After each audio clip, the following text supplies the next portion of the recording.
The only person who could save the billionaire's dying roses was the very man he never respected. A billionaire thought he was proving a point when he handed his old gardener $8,000 in front of a crowd of wealthy friends. To him, it was nothing more than a joke, a test to see how quickly a poor man would waste an opportunity. But what he didn't know was that the quiet gardener standing in the dirt had spent decades building something invisible: knowledge, patience, and a dream buried deep inside his heart. 1 year later, that same billionaire would walk into a crowded exhibition hall, look up, and find himself staring at a truth he never saw coming. Because sometimes the people we underestimate are the very people preparing to change everything. And by the end of this story, you'll understand why one envelope changed far more than a single life. At 3:47 on a warm Friday afternoon, sunlight spilled across the stone patio behind Richard Whitmore's Beverly Hills estate, turning the swimming pool into a sheet of liquid gold. The laughter started before the envelope ever touched the table. A group of wealthy investors sat beneath a white pergola overlooking the gardens. Crystal glasses clinked.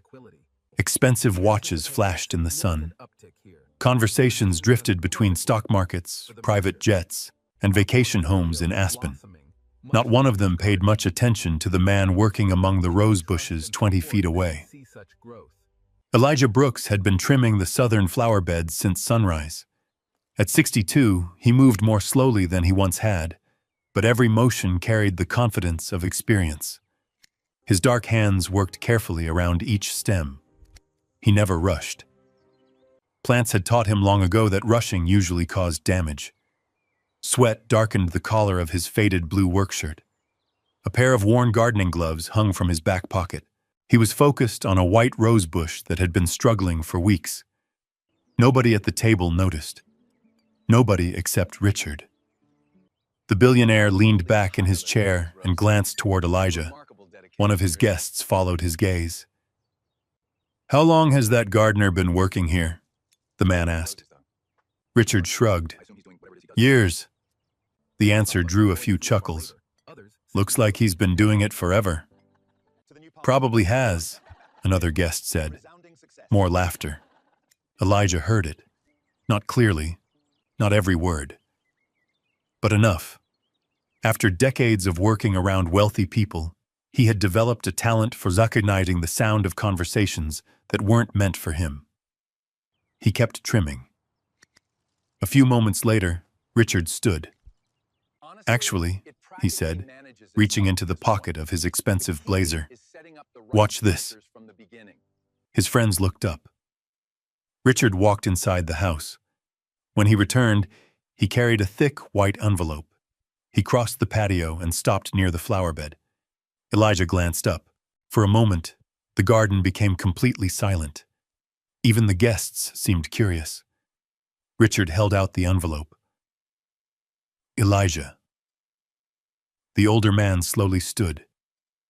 "Yes, sir?" Richard placed the envelope on the garden table beside him. Inside were $8,000 in cash. Elijah didn't know that yet. He only saw a sealed envelope. Richard smiled. Not a cruel smile. Not an angry smile. Something worse. The smile of a man who was entertaining himself. "There's $8,000 in there." Several guests exchanged looks. Richard continued. "I was telling my friends something." Elijah waited. "I said most people wouldn't know what to do with an opportunity if it landed right in their hands." The group laughed softly. Richard folded his arms. "So here's a test." Elijah looked at the envelope, then at Richard, then back at the envelope. "Take it." The words hung in the air. No explanation. No conditions. Just a challenge disguised as generosity. Richard grinned. "Let's see what you do with it." The laughter returned. Not loud, not vicious, but loud enough. Elijah felt every eye on him. For a brief second, old memories surfaced. Teachers who expected less from him.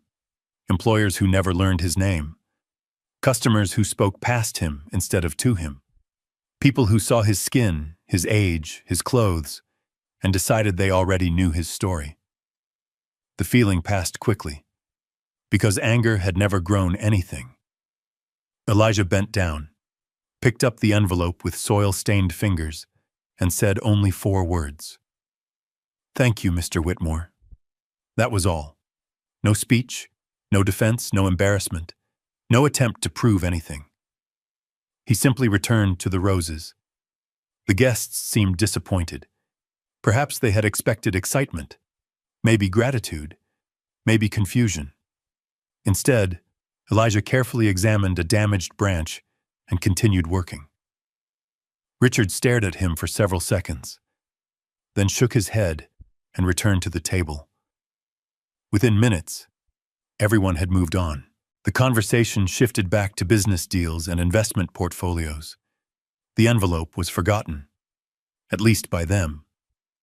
But as the afternoon shadows stretched across the garden, Elijah felt its weight waiting for him, not in his hands, in his thoughts. At 3 o'clock, he cleaned his tools. At 3:15, he locked the storage shed. At 3:20, he washed his hands at the outdoor faucet. He always did. His late wife had once told him that a man should leave a place better than he found it, even if nobody noticed. Especially if nobody noticed. The envelope remained unopened. At 3:30, he walked toward the massive iron gates of the estate. A security guard nodded. "See you Monday, Elijah. Lord willing." The gates closed behind him. Traffic hummed beyond the walls. Palm trees swayed gently above Rodeo Drive. Luxury cars rolled past. Nobody on the sidewalk knew there was $8,000 tucked inside the old canvas bag hanging from Elijah's shoulder. Nobody knew a billionaire had handed it to him like a joke. Elijah boarded a bus heading south. The neighborhoods changed mile by mile. The mansions disappeared. Then came apartment buildings, auto shops, small churches, corner stores, graffiti-covered walls. By sunset, he stepped off near South Los Angeles. The air smelled different here. Fried food, gasoline, rain trapped somewhere far away. Home. His apartment sat above a laundromat near a busy intersection. The neon sign downstairs flickered on and off. Half the letters no longer worked. He climbed the stairs slowly. His knees ached. His shoulders ached. Most days he ignored both. Inside, the apartment was small but clean. A second-hand couch, a kitchen table, family photos, books, and silence. Marcus wasn't home yet. The 16-year-old was still at a school volunteer program. Elijah set his bag down. The envelope remained untouched. Outside, sirens echoed in the distance. Inside, only the ticking of an old wall clock filled the room. For several minutes, he simply stared at the envelope. $8,000. More money than many people in his neighborhood saw at one time. More money than he had ever been handed in his life. And yet something about it felt heavier than money, because it hadn't been given with respect. It had been given with expectation. Richard Whitmore expected failure, expected waste, expected a story worth laughing about later. Elijah understood that. The question was, what did Elijah expect? He finally reached toward the envelope, then stopped. His hand hovered above it. Instead, he looked toward a small wooden shelf across the room. A faded photograph sat there. A smiling woman. His wife. Gone 7 years now. Beside the photograph rested an old notebook, one he hadn't opened in months. Elijah slowly withdrew his hand from the envelope. The money could wait.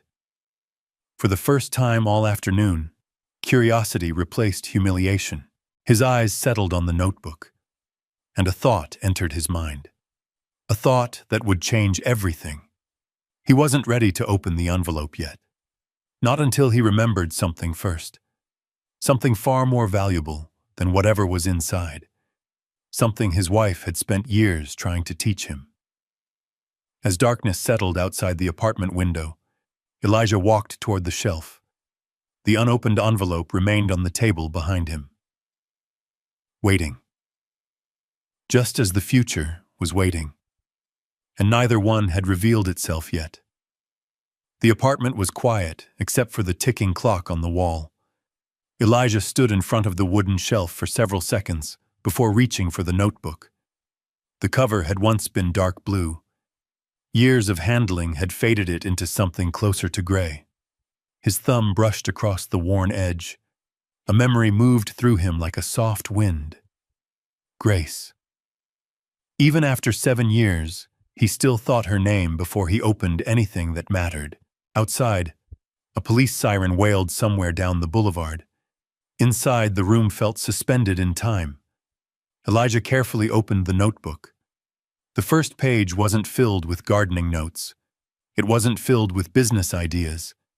It wasn't filled with plans. Instead, there was a photograph taped inside. A younger Elijah stood beside a smiling woman with warm brown eyes. Grace Brooks. The picture had been taken at a county gardening fair almost 20 years earlier. They looked happy. Not wealthy, not successful, just happy. Elijah stared at it for a long moment. Then he smiled. A tired smile. The kind a person wears when the memory hurts and comforts at the same time. The front door suddenly opened. "Grandpa?" Marcus stepped inside carrying a backpack. At 16, he had already grown taller than Elijah. Long legs, athletic shoulders, the same gentle eyes his mother had once had. "You're home." Marcus dropped his backpack beside the couch. "Sorry I'm late. We had a volunteer thing after school." Then he noticed Elijah standing by the shelf. His expression softened immediately. "You okay?" Elijah nodded. "Just thinking." Marcus walked into the kitchen area and opened the refrigerator. There wasn't much inside. A carton of milk, eggs, a few vegetables, leftover soup. The refrigerator hummed louder than it should have. Everything in the apartment was older than it should have been. Marcus grabbed a bottle of water. Only then did he notice the envelope sitting on the table. His eyes narrowed. "What's that?" Elijah glanced over. "Nothing important." Marcus laughed. "If it's sitting in the middle of the table, it's important." The boy walked closer, then stopped. His eyes widened. "Wait." He looked at Elijah. "Did somebody give you money?" Elijah didn't answer immediately. That silence was answer enough. Marcus slowly pulled out a chair. "How much?" The older man sat across from him. For a moment, neither spoke. Then Elijah finally said it. $8,000. Marcus nearly dropped the water bottle. "What?" His voice echoed through the apartment. 8,000? Elijah nodded.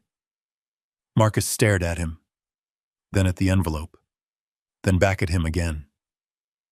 "Who gave you $8,000? Richard Whitmore." Now Marcus looked even more confused. "The billionaire?" "Yes." "Why?" Elijah leaned back in his chair. A sad smile crossed his face. "That's a good question." The boy waited. Eventually, Elijah told him everything. The garden, the guests, the laughter, the challenge, the joke. As he spoke, Marcus's expression changed. First confusion, then disbelief, then anger. By the time Elijah finished, the teenager was gripping the edge of the table. "That's messed up." Elijah said nothing. "He was making fun of you." "Still nothing. He thinks you're stupid."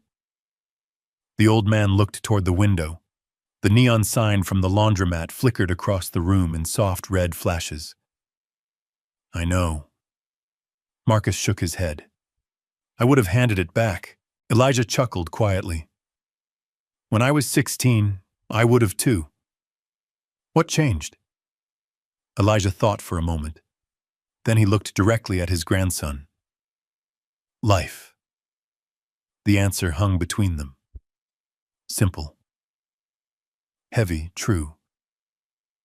Marcus looked away first, because he understood exactly what his grandfather meant.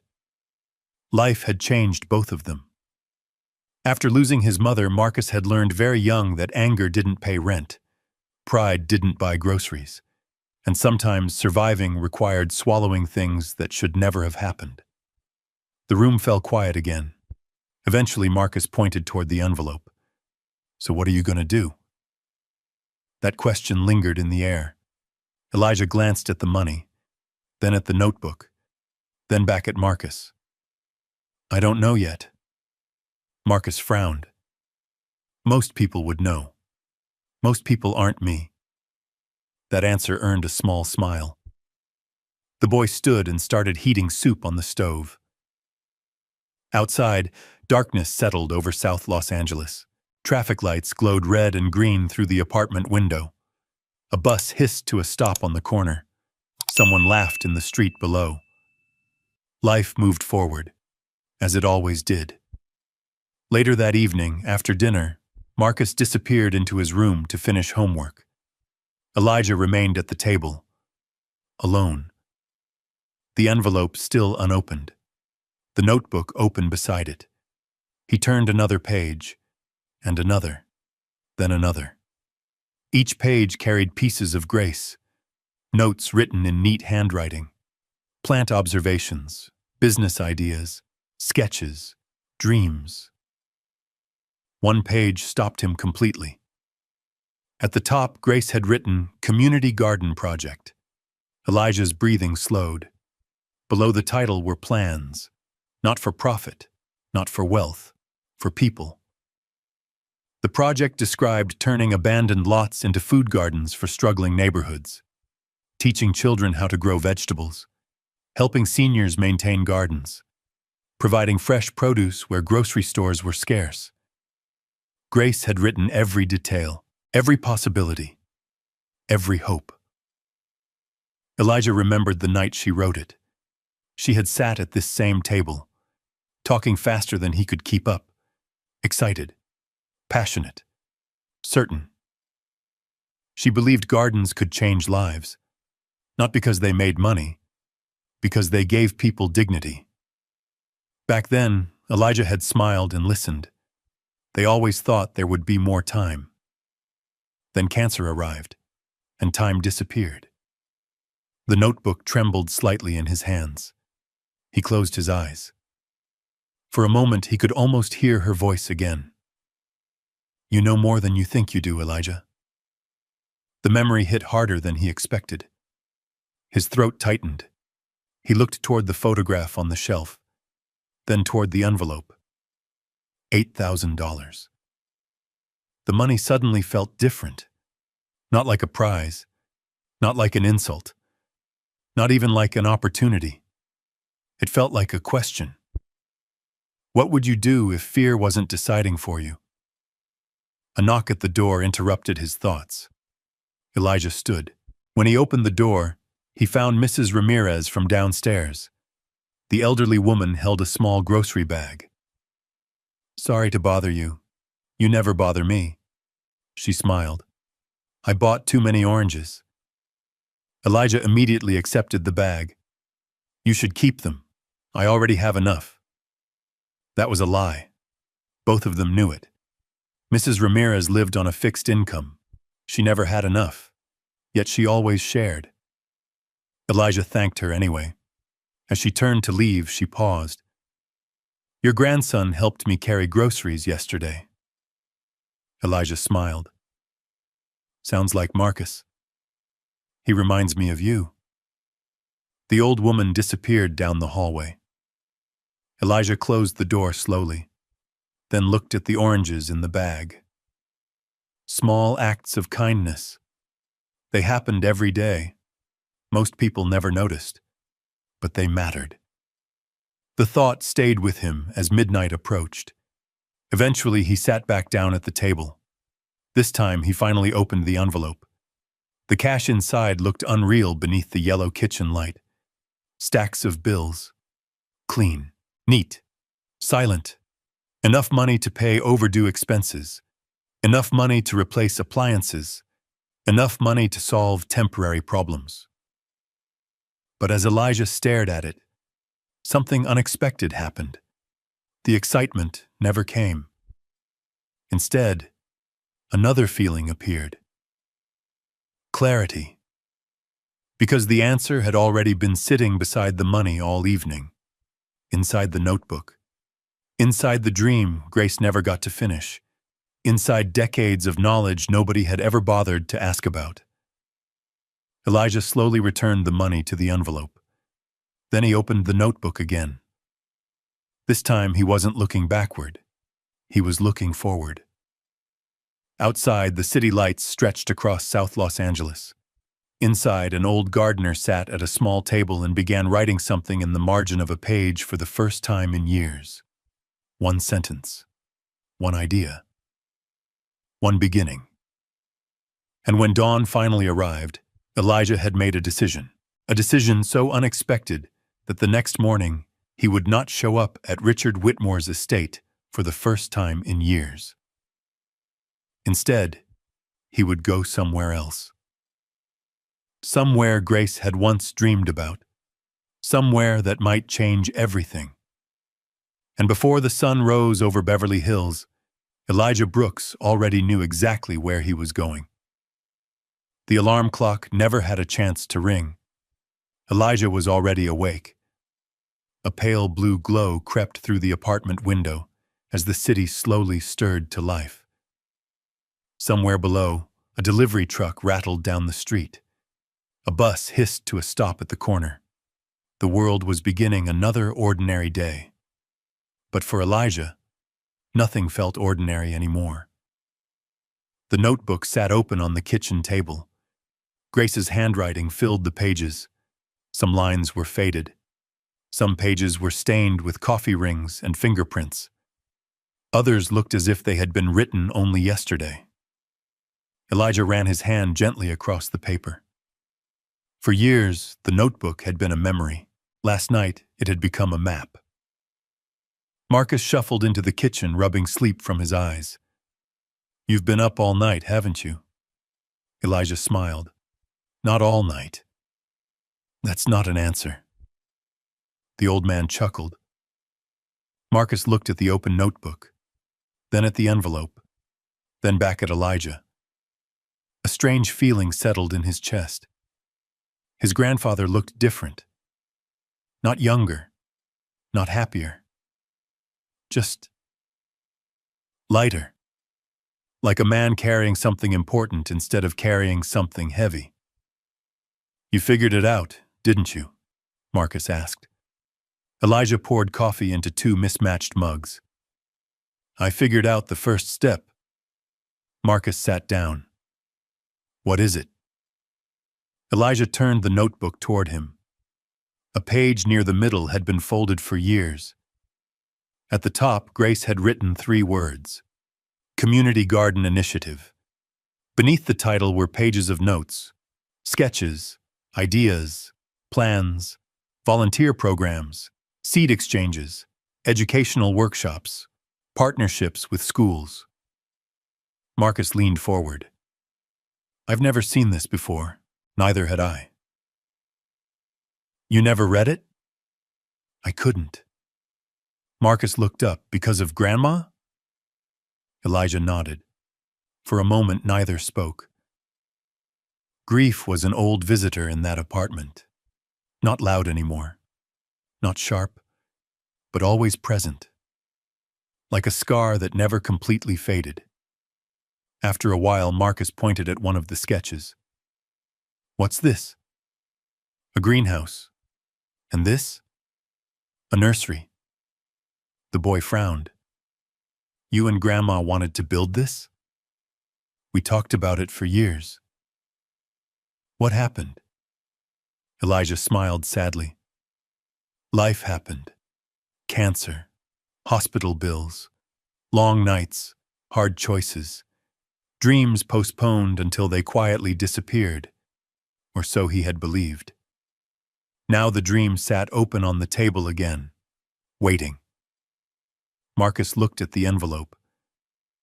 Maybe it didn't disappear. Elijah followed his gaze. $8,000. Still untouched. Still strange. Still carrying the weight of Richard Whitmore's laughter. Yet somehow the insult mattered less than it had yesterday, because for the first time, Elijah could see something beyond it, a possibility, an opening, a beginning. An hour later, they were driving through South Los Angeles in Marcus's aging pickup truck. The truck belonged to a neighbor who let them borrow it whenever necessary. The engine rattled. The passenger door squeaked, but it moved. And that was enough. Morning sunlight spilled across murals painted on brick walls. Street vendors arranged fruit beneath colorful umbrellas. Children walked toward school. The city felt alive. Elijah directed Marcus through neighborhoods neither of them visited often. Eventually, they turned onto a narrow street behind a church and a community shelter. The shelter sat beside an abandoned lot. At least it looked abandoned. The fence leaned sideways. Weeds stood waist-high. Broken irrigation pipes stuck from the ground like old bones. Trash had gathered in corners. A faded sign barely hung from one post.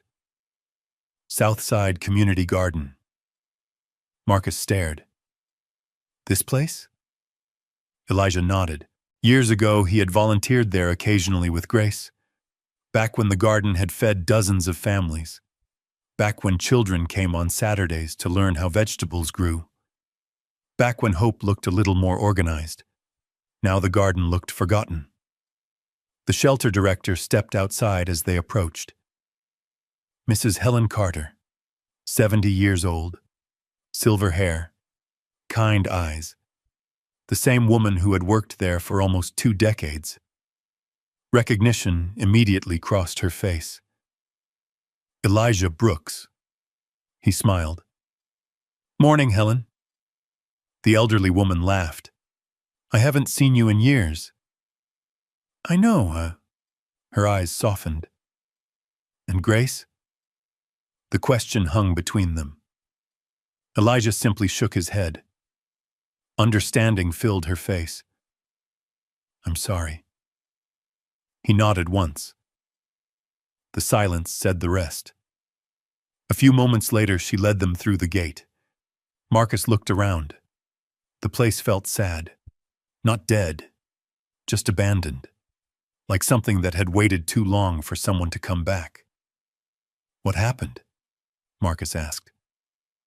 Helen sighed. Funding disappeared. She pointed toward the overgrown beds. Volunteers stopped coming. Another gesture. Water system failed. Then another. Most people moved on. They reached the center of the garden. A rusted bench sat beneath a jacaranda tree. Purple blossoms covered the ground. Elijah stood there for a long moment, listening, watching, remembering. He could almost see Grace walking those paths, talking about possibilities, talking about children, talking about food security and dignity and opportunity, talking about all the things people called unrealistic until someone actually built them. Finally, Helen spoke. What brings you here? Elijah looked around the garden, then at the notebook in his hand, then at Marcus. And for the first time he said the words aloud. I want to bring it back. Helen blinked. What? The garden. The woman stared at him. For several seconds she seemed unsure whether she had heard correctly. Then she laughed softly. Not because it was funny, because it sounded impossible. Elijah, this place needs more than hope. I know. It needs money. I know. It needs workers. I know. It needs time. That answer made Elijah smile. Because time was exactly what he had been thinking about since Richard handed him the envelope. Helen folded her arms. Why now? Elijah looked across the abandoned rows, toward the weeds, toward the broken irrigation lines, toward everything people had stopped believing in. Then he gave the simplest answer he could. Because somebody finally reminded me I still have a choice. The wind moved through the garden. Leaves rustled overhead. Marcus looked at his grandfather. Something had changed. Not just today, maybe forever. And as sunlight spilled across the neglected soil, none of them noticed the small boy watching from the shelter fence. A boy who spent his afternoons helping at the community kitchen. A boy carrying a story about a rare white rose. A story that would soon connect Elijah Brooks to Richard Whitmore in a way neither man could possibly imagine. For now, the boy simply watched, and the future took another quiet step forward. The next morning, Elijah returned to the community garden before sunrise. A thin layer of fog hovered above the ground. The city was still waking up. Streetlights glowed amber against the gray dawn, and the distant rumble of traffic drifted across South Los Angeles like a restless tile. The abandoned garden looked different in the early morning light. Not better, just honest. Every broken fence post, every patch of weeds, every rusted irrigation pipe. Nothing hid in the darkness anymore. Marcus climbed out of the borrowed truck, carrying a shovel over his shoulder. You really think we can bring this place back? Elijah stood quietly for a moment. Then he looked across the neglected rows. I think somebody has to try. That was enough for Marcus. They started working. The first hours were spent clearing trash. Old bottles, broken plastic, discarded boxes, things people had left behind after deciding the place no longer mattered. By mid-morning, sweat soaked through their shirts. Their backs ached. Their hands were dirty. But a small section of the garden had begun to emerge beneath the mess. For the first time in years, actual planting beds could be seen. Mrs. Helen Carter arrived carrying coffee and sandwiches. She stopped when she saw the progress. You two did all this? Marcus grinned. We're just getting started. The old woman shook her head in disbelief. She had seen dozens of people promise to save the garden. Most disappeared within a week. But Elijah wasn't talking. He was working. There was a difference. Around noon, several residents from the shelter wandered outside. Most watched from a distance. A few smiled politely. One elderly woman approached carrying a cane. Her name was Mrs. Jenkins. Elijah remembered her from years ago. She studied the cleared garden beds. Then she asked softly, You really bringing it back? That's the plan. Tears unexpectedly filled her eyes. My husband used to volunteer here. She pointed toward an empty corner. He planted tomatoes right there. For a moment, she simply stood there remembering. Then she slowly lowered herself onto a bench. Without being asked, Marcus brought her a bottle of water. The old woman smiled. Thank you, young man. That afternoon became the first of many small moments. A teenager helped carry soil bags. A single mother brought lemonade. A retired mechanic repaired a broken wheelbarrow. No one was paid. No one was asked. People simply started helping. Because hope can be contagious. By sunset, an entire section of the garden had been cleared. The transformation wasn't dramatic. Not yet. But it was visible. And visible things inspire belief. As Elijah loaded tools into the truck, a small voice called out behind him. Mr. Brooks? He turned. The boy from the fence stood there, maybe 10 years old, thin, curious, holding a basketball beneath one arm. Yes? The boy hesitated. My name's Tyler. Nice to meet you, Tyler. The child glanced around the garden. You really know about plants? Marcus laughed. Trust me, he knows everything. Elijah smiled. Not everything. Tyler looked unconvinced. Then he pointed toward one of the empty beds. My grandma used to grow roses. Did she? The boy nodded. White ones. Something about the way he said it made Elijah pay attention. My grandma said they were special. Lots of roses are special. No. Tyler shook his head. These were different. Elijah crouched slightly. Different how? The boy thought for a moment, then said something unexpected. They belonged to a rich lady. Marcus raised an eyebrow. What? Tyler nodded eagerly. My grandma worked at this huge mansion years ago. He stretched his arms wide. Like really huge. The child searched for the right words. There was a garden with white roses. She always talked about them. Elijah listened quietly. Children often mixed memories with imagination. Still, something about the story caught his attention. What happened to the roses? Tyler shrugged. Grandma said nobody could grow them anymore. The words lingered. Nobody could grow them anymore. A strange feeling moved through Elijah.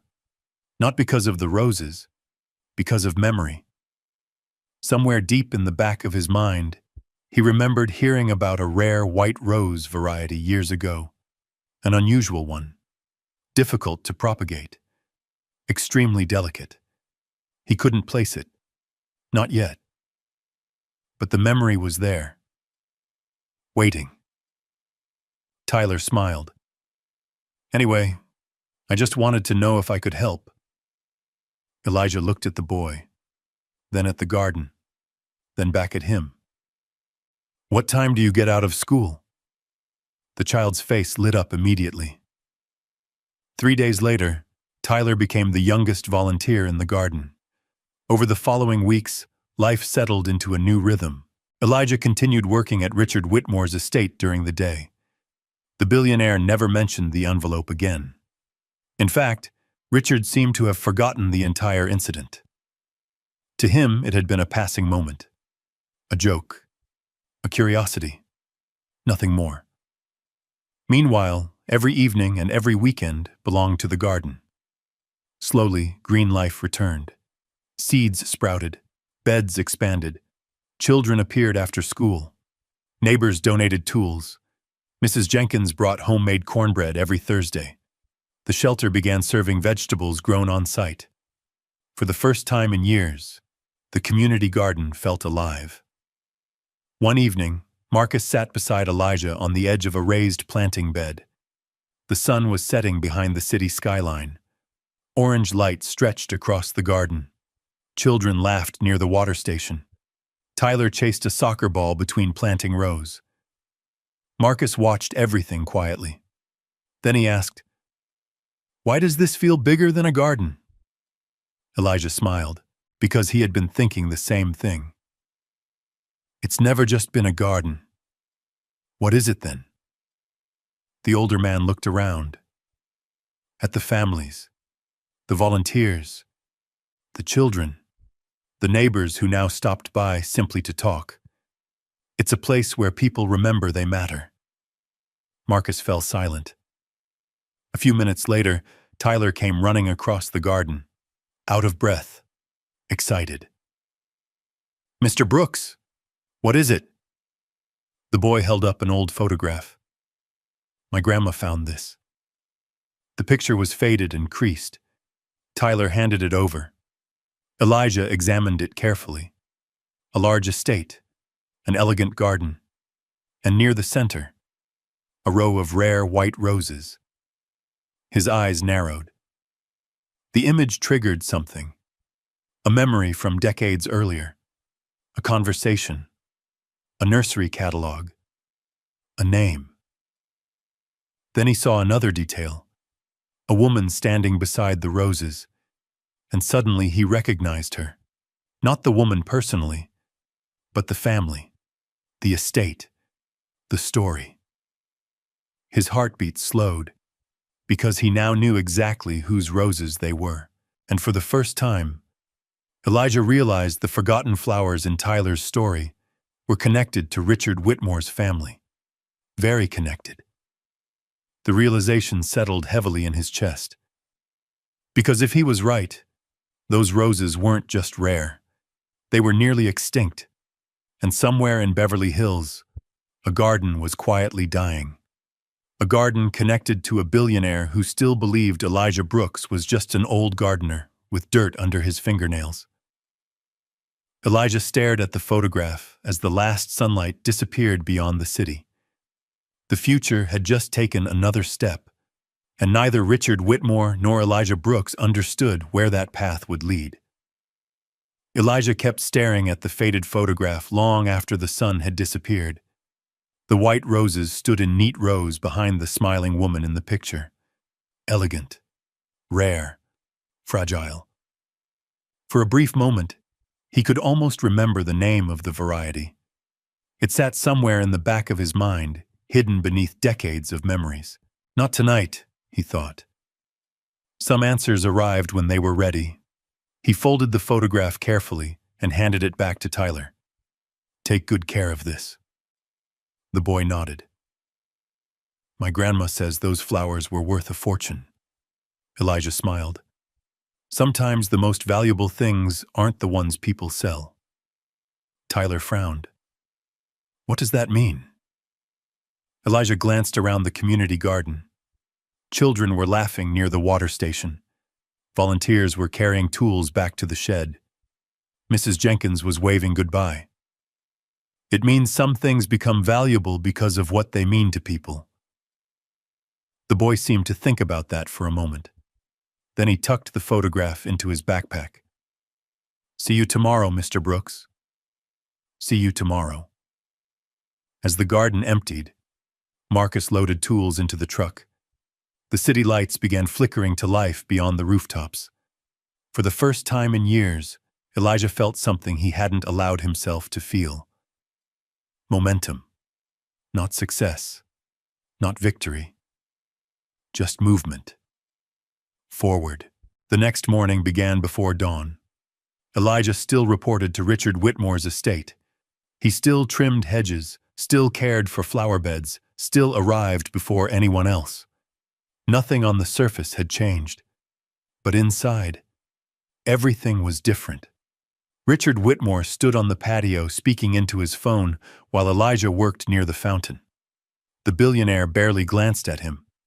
If he noticed anything unusual, he didn't show it. To Richard, Elijah remained exactly what he had always been.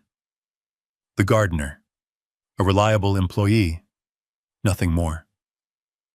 The envelope had become an old joke, forgotten. But every evening after work, Elijah and Marcus drove farther east, past the crowded neighborhoods, past industrial warehouses, past trucking yards and distribution centers, toward the outskirts of the city, toward possibility. 3 weeks after receiving the money, Elijah found the land. The property sat near the edge of Los Angeles County, where the city slowly surrendered to open space. Dust drifted across empty roads. Power lines stretched across the horizon.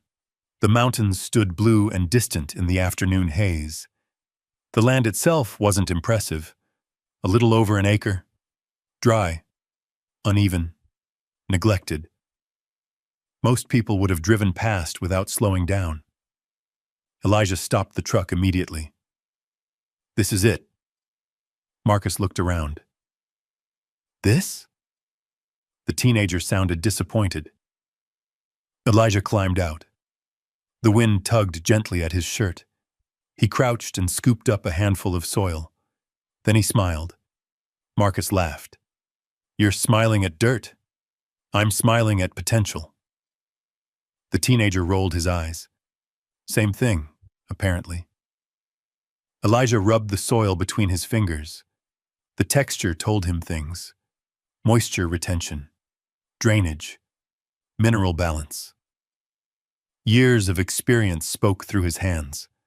Most people saw dirt. He saw opportunity. The owner of the property arrived 20 minutes later, a retired mechanic named Frank Delaney. Frank drove an aging pickup truck and looked surprised that anyone wanted to rent the land. "You serious about this?" Elijah nodded. "Very." Frank glanced around the empty lot. "Most people take one look and leave. I've worked with worse." That answer made Frank laugh. 2 days later, Elijah signed the lease. The first major step had been taken. The envelope finally opened its purpose. Not spending, building. Over the following weeks, the money began disappearing. Not recklessly, not carelessly, purposefully. Every dollar had a destination. A used greenhouse frame purchased from a closing nursery, water tanks, irrigation supplies, soil amendments, seed trays, specialized containers, rare plant cuttings. Marcus carefully recorded every expense in a notebook. One evening, he looked up from the numbers. "You know what's funny?"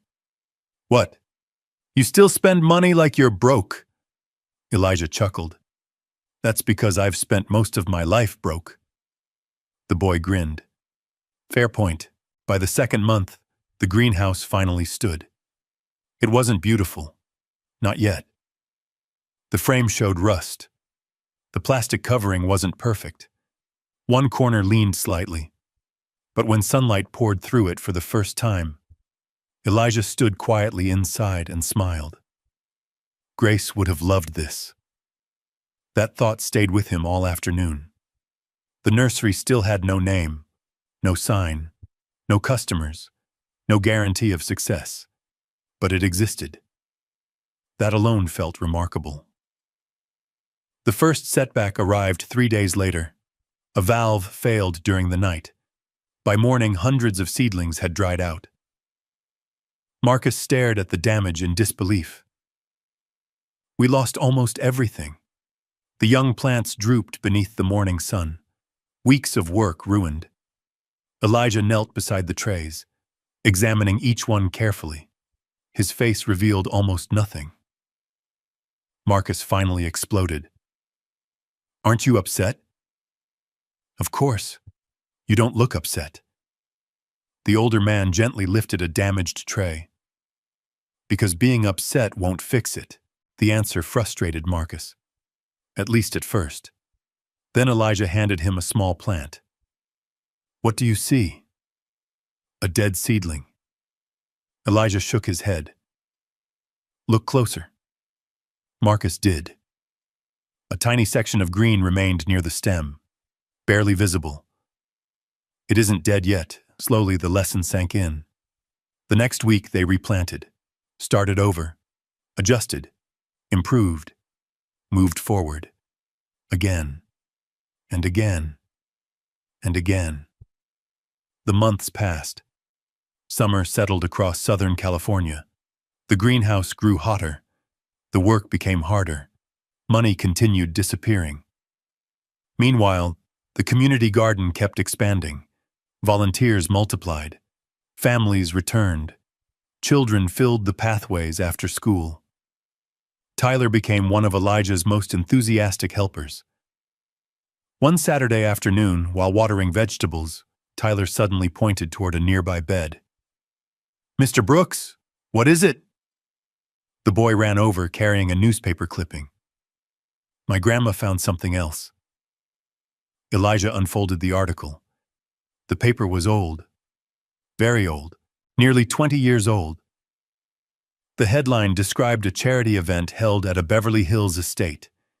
The accompanying photograph showed a younger Richard Whitmore standing beside his mother. And behind them, the same white roses. Elijah's eyes narrowed. Then suddenly, the memory returned. Sharp. Complete. The name surfaced from decades ago. He whispered it aloud. Whitmore White. Marcus looked up. "What?" "The roses." Elijah stared at the photograph. The variety is called Whitmore White. The realization settled heavily in his chest, because he remembered something else, too, a difficult truth. Whitmore White roses were nearly impossible to propagate. Most surviving specimens had vanished years ago, which meant if Richard Whitmore's garden was losing them, finding replacements would be almost impossible. The thought lingered as Elijah folded the article, not because he planned to tell Richard, not because he wanted recognition, simply because knowledge had a way of connecting pieces before people understood the picture. That evening, after returning to the nursery, Elijah unlocked a storage cabinet. Deep inside sat several carefully protected cuttings, rare specimens, collected over many years, saved because they were special, forgotten because nobody wanted them. Until now. He stared at them for a very long time. Then he smiled. A slow smile, the kind that appears when a man recognizes possibility. Outside, the sun disappeared behind the mountains. Inside the greenhouse, rows of young plants stretched toward the fading light. The nursery still had no customers, no income, no reputation. But for the first time, Elijah believed something important. The future wasn't waiting anymore. It was growing. And neither he nor Marcus realized how soon that growth would be tested. Because trouble was already approaching from a direction neither of them expected, and when it arrived, it would threaten everything they had built so far. The first sign appeared on a Tuesday morning in Beverly Hills. A gardener from a luxury landscaping company stood beside the Whitmore Estates Memorial Garden with a clipboard in one hand and frustration written across his face. Richard Whitmore wasn't listening anymore. This was the third consultant in 6 months, the third expert, the third expensive opinion, and none of them had solved the problem. The white roses were dying.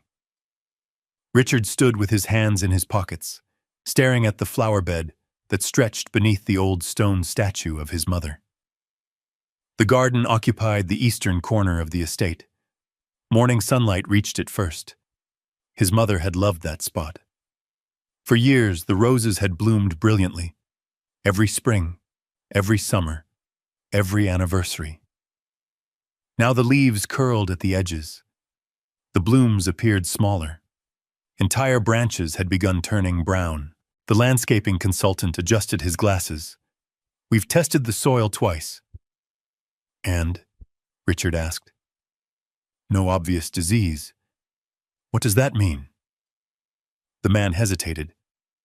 "It means we still don't know." Richard closed his eyes. That answer had become familiar. Too familiar. His mother had died nearly 10 years earlier. The memorial garden was one of the few things he had preserved exactly as she left it. The roses mattered, more than most people realized. His mother used to spend hours among them, reading books, drinking tea, watching birds move through the hedges. The flowers weren't just plants. They were memories, and memories had become harder to protect than money. The consultant finally gathered his papers. "We can continue monitoring." "No." The word came sharply. The man stopped. Richard looked back toward the roses. "Thank you for your time." The consultant understood the dismissal. 10 minutes later, his truck disappeared down the driveway. Richard remained alone. For a long while, he simply stared at the garden. Then he noticed movement nearby. Elijah Brooks. The old gardener was trimming hedges along the northern wall, working quietly, as always. Richard watched him for a moment, then looked back at the roses. A strange thought crossed his mind. Not because he believed Elijah had the answer, because Elijah had been there longer than anyone else, nearly every day, year after year, watching, learning, observing. Still, Richard dismissed the idea immediately. If professional horticultural consultants couldn't solve the problem, how could a gardener? The thought vanished as quickly as it appeared. By lunchtime, he had forgotten it.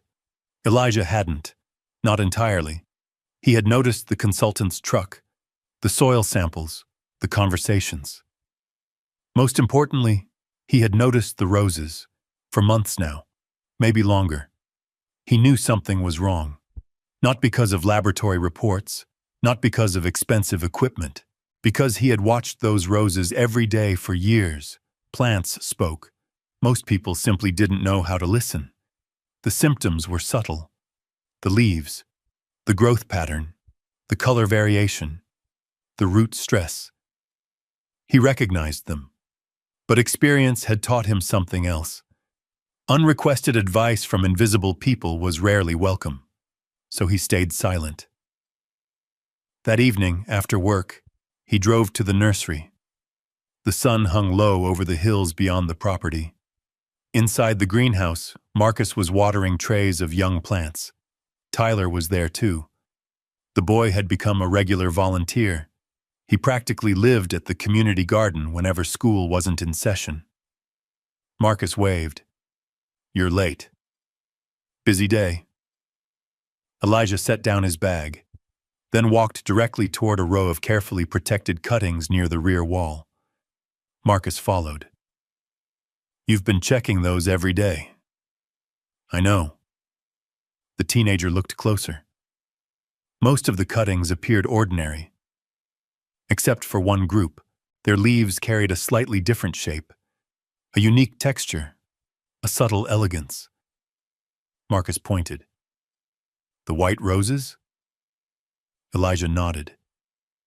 The memory from the newspaper clipping still lingered. Whitmore white, one of the rarest cultivated roses he had ever encountered. Years ago, before Grace became sick, he had acquired several cuttings through a retired grower in Northern California. At the time, he saved them because Grace loved unusual flowers. He never imagined they might matter again. Yet here they were, alive, growing, waiting. Tyler stepped closer. "My grandma came by today. How's she doing?" The boy smiled. "Good." Then his expression brightened. She remembered something else. Elijah looked up. "What?" "The rich lady. Richard's mother." Tyler didn't know her name, only the stories. Grandma said everybody thought those roses would disappear after she died. Elijah froze. The words settled heavily in the air. Because that was exactly what had happened. Most Whitmore white roses had vanished years ago. Nobody maintained the propagation lines. Nobody preserved them. Nobody cared enough. Except a handful of growers, and one old gardener who had quietly saved several cuttings without realizing their future importance. Marcus noticed the change in Elijah's face. "What are you thinking?" Elijah looked at the young plants, then toward the greenhouse roof glowing gold beneath the evening sun. Finally, he answered, "Sometimes the answer to a problem exists long before the problem appears." Marcus frowned. "What does that mean?" "It means preparation often looks useless until the exact moment it becomes necessary." The teenager laughed. "That sounds like something Grandma would have said." A soft smile crossed Elijah's face. "That's because it is." The following weeks brought progress. The community garden expanded again. Families donated tools. A local restaurant began purchasing small quantities of herbs grown by volunteers. Children from nearby schools visited on field trips. Hope continued spreading. But at the nursery, challenges appeared as quickly as successes. One irrigation pump failed. A shipment of specialized containers arrived damaged. Several expensive specimens struggled in the summer heat. Money disappeared faster than expected. Some evenings, Marcus sat with spreadsheets spread across the kitchen table. The numbers worried him. The business wasn't failing, but it wasn't safe either. One mistake could erase months of work. One storm, one breakdown, one unexpected expense. The margin between success and disaster remained painfully thin. Late one evening, Marcus looked up from the paperwork. "You ever get scared?" Elijah was labeling seedlings. Every day. The answer surprised him. You do? Of course, you never show it. Elijah placed another label into a tray. Fear is normal. Then how do you keep going? The older man thought about the question. Then he looked around the greenhouse. At the plants, at the work, at the dream Grace once carried. And finally he answered, because stopping doesn't remove fear. It only removes possibility. Marcus sat quietly after that. The words stayed with him. Outside, darkness settled across the property. Inside, the greenhouse glowed beneath hanging lights. Rows of growing plants stretched into the shadows. The future remained uncertain. But it was alive. The next morning, trouble finally arrived. Not at the nursery, at the Whitmore estate. Richard stood beside the memorial garden staring at another dead branch. The damage had accelerated, faster than before. Even the house manager looked concerned. What do we do? Richard didn't answer immediately. For the first time, genuine worry crossed his face. Because losing the roses felt like losing another piece of his mother. And there were very few pieces left.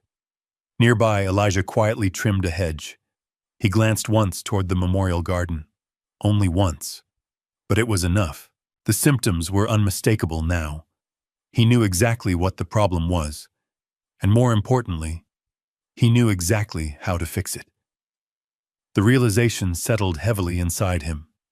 Because helping would require speaking, stepping forward, risking dismissal, risking embarrassment, risking being reminded exactly how little people expected from him. He lowered his eyes and returned to work. Yet one question followed him all day. If he could save something important to another person, did he have a responsibility to try?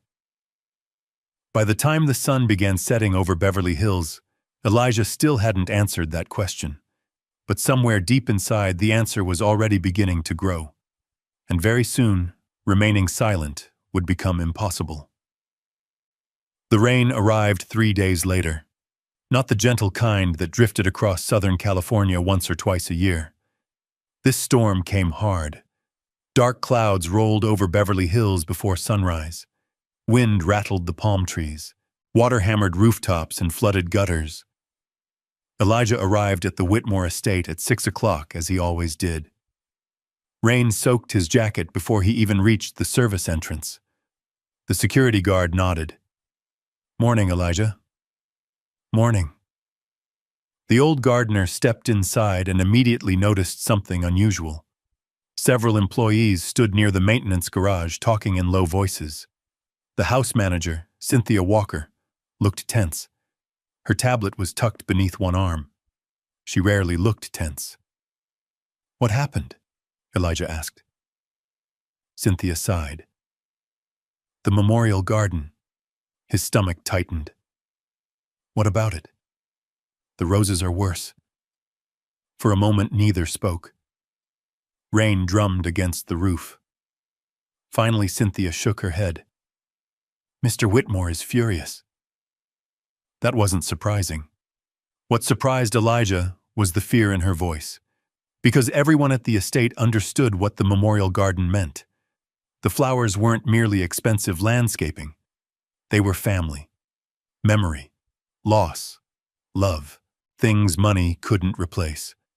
By mid-morning, Richard Whitmore was walking through the estate like a storm himself. Employees moved carefully around him. Phones rang. Meetings were canceled. Consultants were called. Nothing helped. The roses continued declining. Around noon, Elijah found himself standing near the memorial garden once again. The damage was obvious now. Leaves yellowing, canes weakening, root stress becoming visible even from a distance. He knelt beside one of the plants, careful not to touch it, careful not to draw attention. He already knew the problem. The soil structure had gradually changed over several years. Drainage imbalance, nutrient lockout, not disease, not insects. A slow environmental shift. The kind of thing laboratory reports often missed. The kind of thing experience noticed. He stared at the roots hidden beneath the soil. One simple correction. One carefully designed treatment. 3 months. Maybe 4. The roses could recover. His heart grew heavier, because every day he waited made recovery harder. Yet speaking felt impossible. Not because he lacked confidence, because of what had happened with the envelope. Because of the laughter. Because of the way Richard viewed him. Not maliciously. Worse, dismissively. Invisible people rarely get invited to solve visible problems. The rain intensified. By late afternoon, most outdoor work stopped.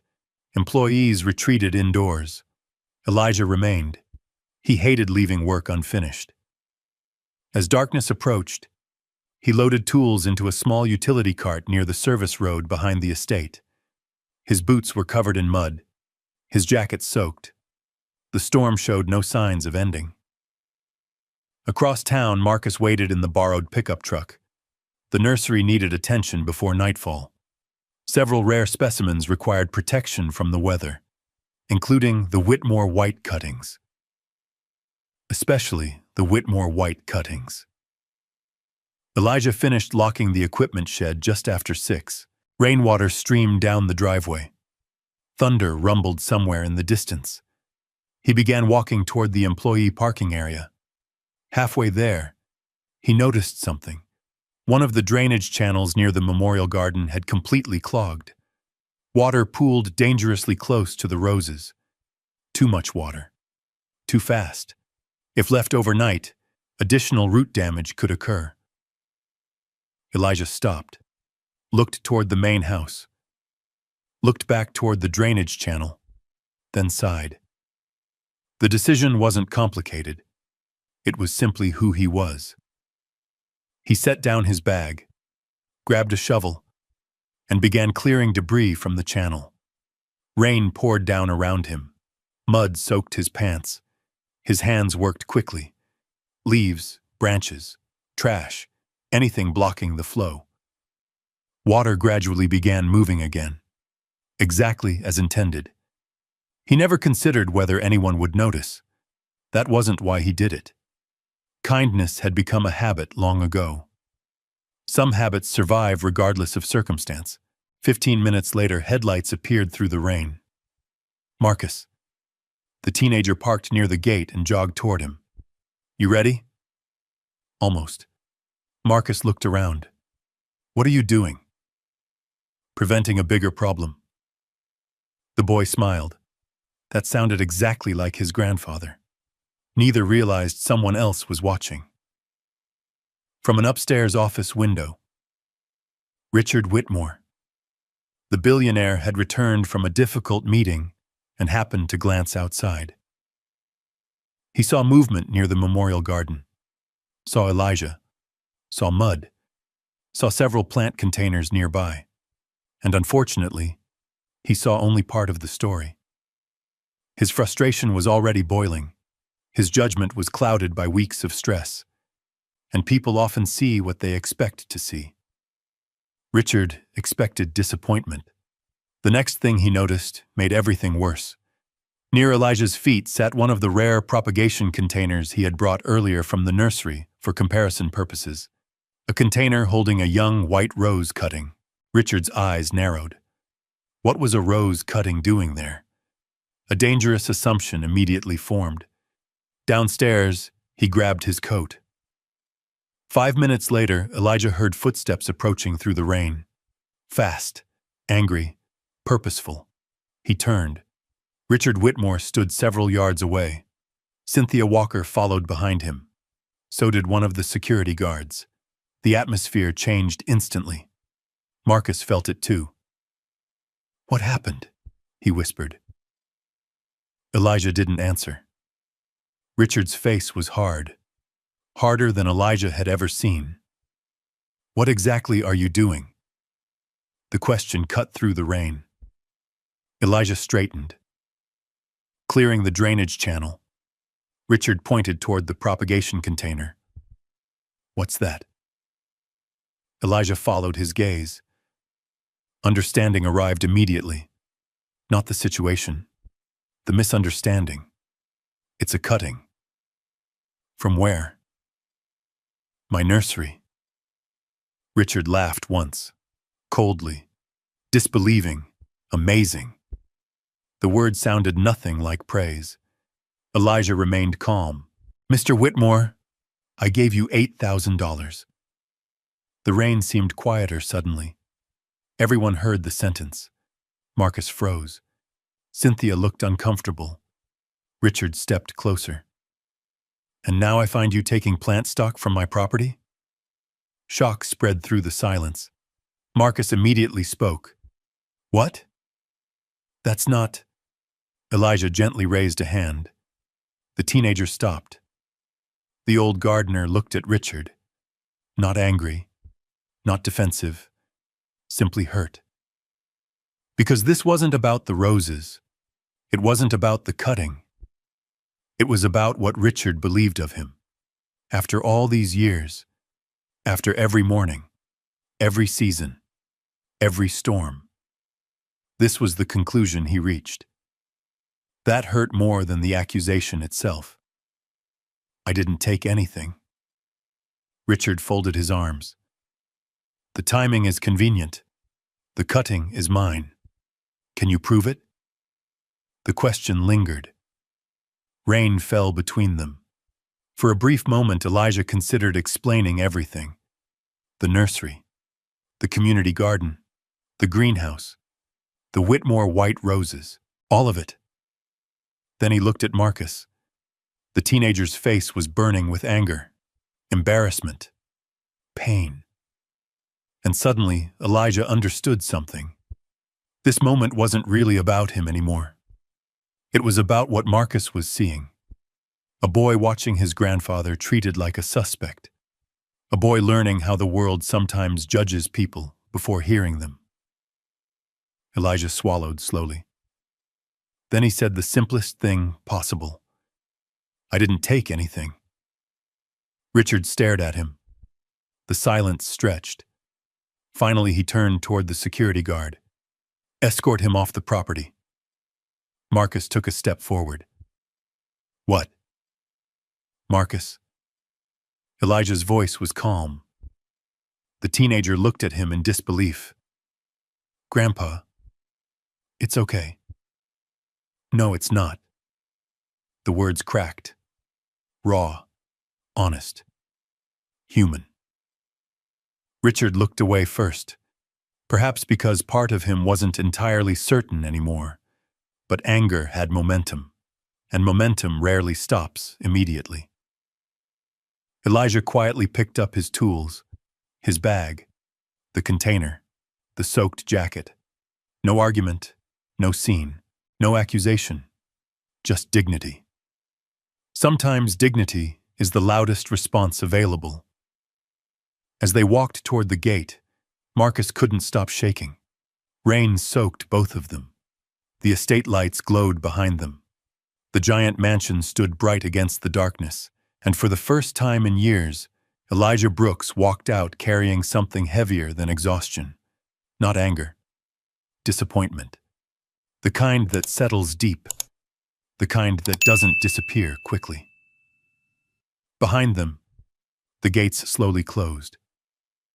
Ahead of them, rain filled the empty streets. Neither man spoke during the drive home. Neither noticed that the storm was only beginning. Because by morning, the consequences of this night would arrive, and Elijah Brooks would lose far more than a job. The call came at 7:12 the next morning. Elijah was standing inside the greenhouse, inspecting storm damage from the night before. The rain had finally stopped. Gray clouds still hung low over the horizon. Water dripped from the greenhouse frame. Several trays had tipped over during the storm. One section of plastic covering had torn loose. The nursery had survived, but barely. His phone vibrated. The screen displayed a familiar name. Cynthia Walker.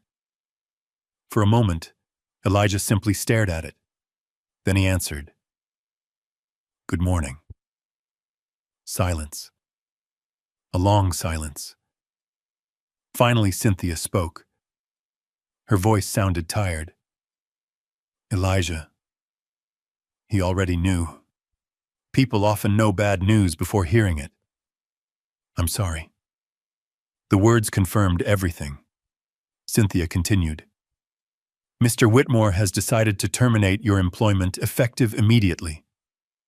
The greenhouse suddenly felt quieter. Not empty, just distant, as though the world had stepped backward. Elijah listened calmly. Cynthia sounded genuinely uncomfortable. "There won't be a dispute over your final pay." "I understand." Another pause. "I tried to explain." "I know." Because he did know. Cynthia wasn't the villain. She never had been. The woman simply worked inside a system where some decisions were made above her. "I'm sorry," she repeated. This time Elijah smiled softly, even though she couldn't see it. "Take care of yourself, Cynthia." The call ended. For a few seconds, he stood motionless. The greenhouse remained silent around him. Rows of plants stretched beneath the pale morning light. Everything looked exactly the same. Yet somehow, nothing was. 31 years of gardening.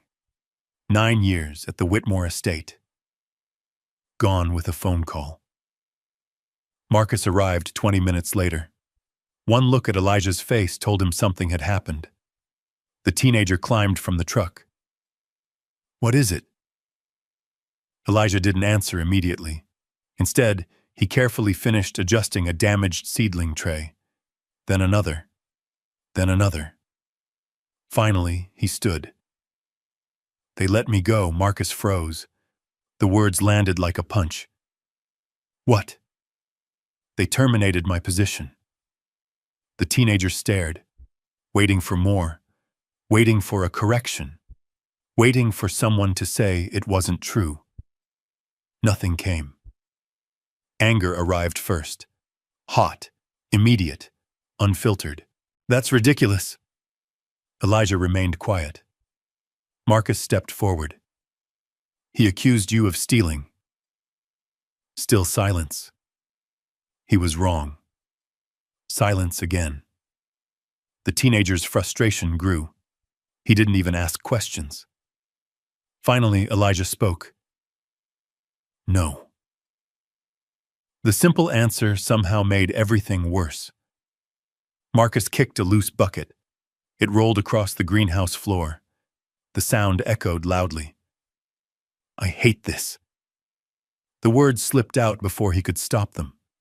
Immediately, regret appeared on his face. Not because he didn't mean them. Because he did. Elijah walked over and placed a hand on his shoulder. "You hate what happened." Marcus looked away. "Same thing." "No." The older man shook his head. "It isn't. The distinction mattered. Maybe not today, maybe not tomorrow, but someday." Life had taught Elijah that bitterness and pain often arrived wearing the same clothes. If you confused them, they could ruin everything. Marcus lowered his head. For a long moment, neither spoke. Then the teenager quietly asked, "What do we do now?" That question lingered in the air. Because losing the job changed everything. The Whitmore estate had provided stability, predictability, income. Now the nursery carried the entire burden. And the nursery was far from secure. Elijah looked around. The greenhouse, the plants, the equipment, the dream. Then he answered, "We keep going." Marcus laughed bitterly. "That's always your answer. Because it's usually the right one." The teenager wanted to argue. Instead, he sat heavily on an overturned bucket. For the first time since the nursery began, fear settled visibly across his face. Not fear for himself. Fear for Elijah. fear for their future, fear that all the progress they had made could disappear. That afternoon brought another setback, a major one. When Elijah inspected the irrigation system, he discovered damage from the storm had been worse than expected. A pressure line near the rear section had ruptured. Water had flooded part of the growing area overnight. Several rare specimens were struggling. One tray of specialty cuttings appeared almost beyond recovery. Marcus stared at the damage. "Tell me this isn't happening." Elijah crouched beside the plants. His expression tightened. Not panic, pain. These weren't just plants. They were months of effort, months of hope, months of investment. Carefully built, easily lost. The repair estimate consumed nearly all remaining emergency funds. For the first time since receiving the envelope, Elijah opened the business ledger and felt genuine concern. The numbers weren't good. Not terrible, but not good. Income remained inconsistent. Expenses remained relentless. The margin for error had disappeared. That evening they drove home in silence. Outside the truck windows, Los Angeles glowed beneath wet streets and neon reflections. People hurried along sidewalks carrying umbrellas. Restaurants filled with customers. Traffic crawled through intersections. Life continued, as if nothing had happened. Inside the apartment, reality waited. Bills, rent, insurance. Marcus's college application paperwork sat stacked on the table. One envelope rested on top. University of California.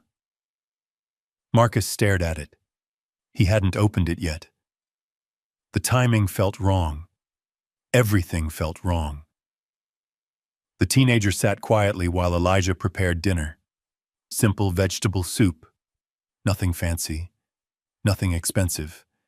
The kind of meal they had eaten hundreds of times. After a while, Marcus finally spoke. "What if I don't go?" Elijah turned slowly. "What?" "College." The room became still. Marcus looked down. "What if I just work full-time?" The words hurt more than he expected. Not because of money, because Elijah understood exactly what they meant. The boy was trying to sacrifice his future. For him. No. Marcus looked up. "Grandpa." "No." The answer came stronger this time. Firm, certain. "You worked too hard." "But you worked too hard." Marcus fell silent. Elijah pulled out a chair and sat across from him. For a moment, he looked very tired, older than usual. Yet there was something else, too. Strength. The quiet kind. The kind earned over decades. "When your mother died," Elijah said softly, "I made a promise." Marcus immediately looked away. The subject still hurt. Years later, still hurt. Elijah continued. "I promised I'd help you reach every door she wanted open for you." The teenager blinked rapidly. "You already did." "No." The old man smiled. "Not yet." Outside, rainwater dripped from the fire escape. Traffic lights reflected across wet pavement. The city carried on. Inside the small apartment, 2 generations sat together beneath a single kitchen light, trying to hold on, trying not to break. Later that night, after Marcus went to bed, Elijah returned to the greenhouse alone. The drive took 40 minutes. The roads were nearly empty. Clouds drifted across the moon. The nursery stood silent when he arrived. He unlocked the gate and walked between the rows. Everything smelled of wet soil, new growth, possibility, and risk. Especially risk. Near the back corner sat the Whitmore white cuttings, the rare roses, the ones nobody else seemed to have, the ones connected to Richard's mother. the ones that might someday save the memorial garden. Elijah stood in front of them for a very long time. Then he noticed something. One of the cuttings had survived the storm better than all the others. Not only survived, thrived. New growth had appeared overnight. Healthy, strong, unexpected. A small thing, almost insignificant. Yet somehow it stopped him. Because hope often arrives quietly, not as a miracle, not as a rescue, as a reminder. A reminder that life continues trying, even after storms, even after loss, even after humiliation. Elijah smiled for the first time all day, a small smile, but real. He gently touched one of the leaves, then looked across the greenhouse, across the dream Grace once imagined, across everything still unfinished. The job was gone, the money was running low, the future remained uncertain. But something else was true. The nursery was still alive. The community garden was still growing. Marcus still had a future worth fighting for, and Elijah Brooks had not come this far to quit now. What he didn't know was that the next chapter of his life had already begun. While he stood in that greenhouse, someone in another part of Los Angeles was preparing an invitation that would change everything. An invitation neither Elijah nor Richard Whitmore would see coming. 11 months passed. Not quickly, not easily. One day at a time. One challenge at a time. One small victory at a time. The seasons shifted almost unnoticed. Summer faded. Autumn arrived. Then winter. And somewhere between the struggles and the long workdays, the impossible slowly began turning into reality. The community garden became the first sign. What had once been an abandoned lot behind a shelter transformed into something alive. Rows of vegetables stretched beneath the California sun. Tomatoes, peppers, lettuce, herbs. Children raced along the pathways after school. Families carried home fresh produce. Volunteers arrived every weekend. Some came to help. Others came simply because being there made them feel hopeful. Tyler had grown taller. Marcus joked that the kids seemed to grow as fast as the plants. Mrs. Jenkins still brought cornbread every Thursday. Helen Carter still greeted everyone by name. The garden no longer felt forgotten. It felt essential. People talked about it across South Los Angeles. A local newspaper eventually published a small article. Nothing dramatic. Just a story about neighbors rebuilding something together. Elijah never mentioned his name to the reporter. The article appeared anyway. A photograph showed children harvesting vegetables. Marcus stood in the background, smiling. The clipping ended up pinned inside the greenhouse. Grace would have loved that. The nursery changed too. At first, customers came slowly. A restaurant owner purchased herbs. A church ordered decorative plants. A school district requested landscaping advice. Small jobs, modest jobs, enough to survive. Then something unexpected happened. A luxury hotel in Pasadena called. One of their ornamental gardens was struggling. The landscaping company managing the property couldn't identify the issue. Someone had heard about Elijah, the old gardener who could bring dying plants back to life. The hotel gave him a chance. Elijah solved the problem in less than 2 weeks. Word spread. Another property manager called. Then another. Then another. Soon the phone began ringing regularly. Not constantly, but often enough. The nursery finally had momentum. One Friday afternoon, Marcus walked into the greenhouse carrying a clipboard. His expression looked strange, almost amused. "What?" Marcus handed him a document. "You should probably look at this." Elijah adjusted his glasses. The paper contained a financial summary. Revenue, expenses, profit. For a moment he simply stared, then checked the numbers again. Marcus grinned. "I already checked twice." The old man looked up. "We made money." The teenager laughed. "We actually made money. Not a fortune, not enough to retire, not enough to buy a mansion, but enough. Enough to prove the dream could survive. Enough to prove Grace's notebook had been right. Enough to prove that knowledge mattered." That night they celebrated with hamburgers from a diner near the freeway. Nothing fancy, nothing expensive. Marcus insisted. Elijah reluctantly agreed. As they sat beneath fluorescent lights and listened to old music playing from a jukebox, Marcus raised a soda cup. "To Grandma." Elijah smiled. "To Grace." They touched cups. A small moment. A perfect one. Across town, Richard Whitmore's year looked very different. The billionaire had barely thought about Elijah, at least not intentionally. Life remained busy. Meetings, investments, travel, the endless movement of wealth. Yet one problem refused to disappear. The memorial garden, the Whitmore white roses, continued declining. Several specimens had died entirely. The surviving plants looked weaker each month. Consultants came and went. Landscape architects proposed replacements. Specialists suggested alternatives.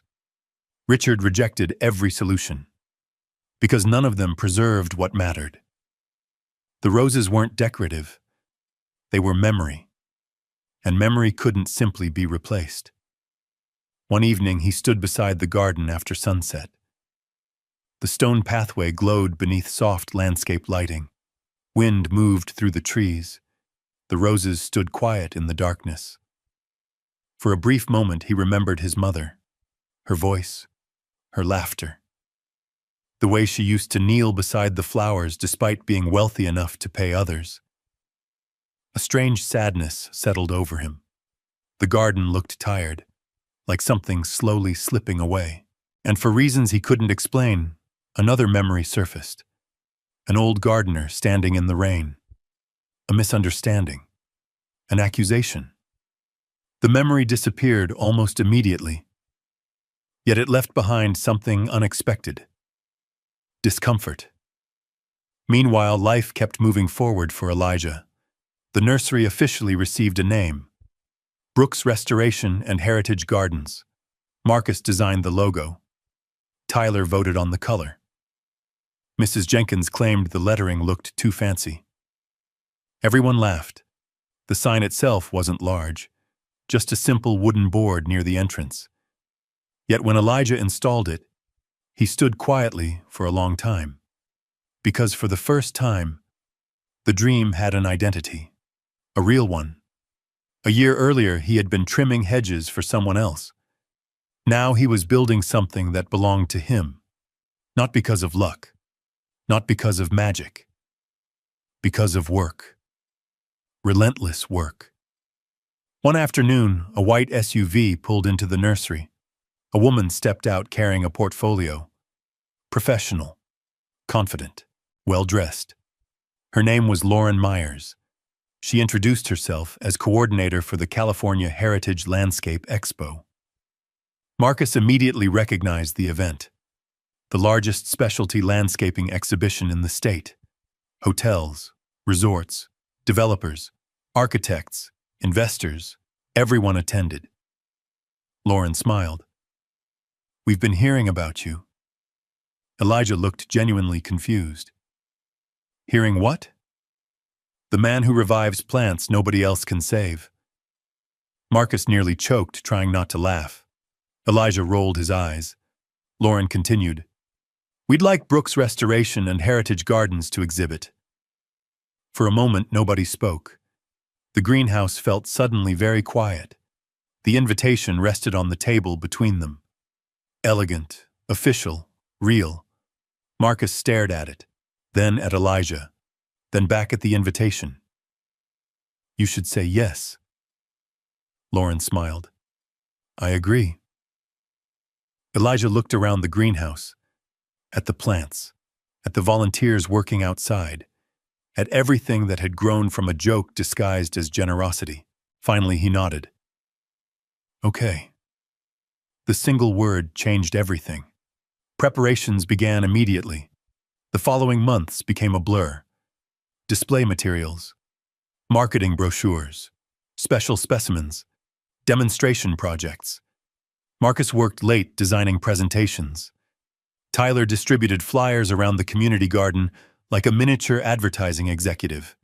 Everyone became involved, especially when they learned what the expo represented. Opportunity. The big kind. The kind capable of changing a business forever. 1 week before the event, Marcus received an envelope in the mail. University of California, Agricultural Sciences Program. His hands trembled as he opened it. Elijah stood beside him, waiting. The silence felt endless. Then Marcus smiled, then laughed, then covered his face, accepted, with scholarship assistance, not full tuition, but enough to make college possible. The moment hit both of them harder than expected, because it wasn't simply a college acceptance. It was proof that all the sacrifices meant something. Proof that the future was opening. Proof that dreams survived. That evening, after everyone left, Elijah sat alone inside the greenhouse. Sunset painted the plastic walls gold. The Whitmore white roses stood nearby, healthy, thriving, blooming, the most beautiful specimens he had ever grown. He studied them quietly. A year ago, he had received $8,000 as a joke. A year ago, Richard Whitmore expected failure. A year ago, nearly everyone saw only a gardener. Now things looked very different. Still, Elijah felt no anger, no desire for revenge, only gratitude, for grace, for Marcus, for the community, for the chance to build. The next morning, brochures for the Heritage Landscape Expo arrived. Marcus opened the box. Tyler helped unpack it. Helen carried coffee for everyone. Excitement filled the greenhouse. Then Marcus froze. What? The teenager pointed toward one section of the brochure. Featured VIP guest list. Elijah looked. His eyes stopped on a familiar name. Richard Whitmore. Keynote sponsor. Major investor. Expected attendee. For several seconds, nobody spoke. The greenhouse suddenly felt very still, because exactly 1 year after the envelope landed on a garden table in Beverly Hills, their paths were about to cross again, and neither man had any idea what awaited them at the exhibition. The California Heritage Landscape Expo opened on a bright Saturday morning beneath a cloudless Los Angeles sky. Downtown shimmered in the sunlight. Glass towers reflected blue across polished streets. Luxury vehicles lined the entrance to the convention center. Valets moved quickly. Executives carried portfolios. Architects, resort owners, developers, and investors flowed through the massive lobby beneath banners celebrating innovation, sustainability, and landscape design. It was the largest event of its kind on the West Coast. And for the first time in his life, Elijah Brooks was exhibiting there. He arrived before sunrise. Marcus was already unloading display materials. Tyler had insisted on helping and proudly wore an oversized volunteer badge hanging around his neck. Even Helen Carter came. She claimed someone needed to make sure the boys remembered to eat. The booth occupied a prime corner location, not because Elijah had requested it, because the organizers had specifically assigned it. Over the previous year, stories about Brooks' restoration and heritage gardens had spread throughout professional landscaping circles. People talked. Property managers talked. Hotel owners talked. Community leaders talked. Results created conversations, and conversations opened doors. The booth itself wasn't flashy. No giant video screens, no expensive decorations, no dramatic lighting. Instead, visitors found something far more powerful. Results, before and after photographs, community garden projects, heritage restoration work, rare plant specimens. And at the center of everything, a display of blooming Whitmore white roses. People stopped immediately. The flowers were breathtaking. Pure white petals, elegant structure, perfect symmetry. Living history. Throughout the morning, crowds gathered. Questions came constantly. Who grew these? Where were they sourced? Were they really authentic Whitmore whites? Could they be purchased? Could they be propagated? Could they be restored to private collections? Elijah answered patiently, the same way he explained gardening to children, without ego, without performance, simply sharing what he knew. Marcus noticed something around noon. Every conversation ended the same way. People left impressed, not by the flowers, by Elijah, because expertise carried a certain weight when paired with humility. Meanwhile, on the opposite side of the convention center, Richard Whitmore arrived. His appearance created immediate attention. Investors greeted him. Developers shook his hand. Industry leaders welcomed him. He moved comfortably through the environment. This world was familiar, predictable. His world. The memorial garden remained on his mind. It always did lately. Another rose had died the previous month. The remaining specimens looked weaker than ever. For the first time, he had begun considering the possibility that they might all disappear. The thought bothered him more than he admitted. A coordinator approached. Mr. Whitmore, several specialty restoration exhibits have requested your attention. Richard smiled politely. I'll take a look. The tour began. Landscape innovations, luxury resort installations, sustainable irrigation systems, corporate presentations, most were impressive. None held his attention. Until he reached the restoration section. The coordinator stopped. You should see this one. Richard glanced toward the crowd gathered near a corner display. Something about the booth seemed unusually busy. People weren't simply browsing. They were listening, waiting, engaging, interested, curious. The coordinator smiled. One of the fastest-growing restoration firms in California. Richard barely heard him, because his attention had shifted elsewhere, toward the flowers, white roses. His heartbeat slowed. For a moment he thought he was imagining things.